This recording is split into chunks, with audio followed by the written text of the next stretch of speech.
Что, итак, дамы и господа, Леди и джентльмены, давайте похлопаем нашим свинчакам, Да. которые сегодня вышли. с учетом их серьезных лиц, люди уже боятся, что мы их вывели. Малый, подожди, будь с нами, ты блогер? Чё? Я не знаю, как это будет, но конишо у меня уже прорывается. Слухай.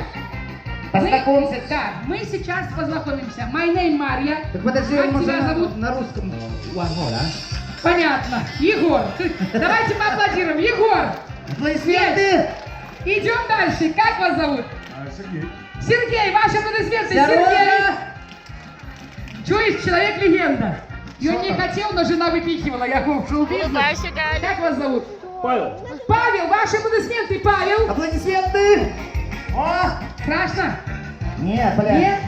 Ты понимаешь? И он за цибулей пришел и видно застрял. Нет, просто так невозмутимо. У нас такое впервые. Как вас зовут? Игорь. Игорь, поаплодируем.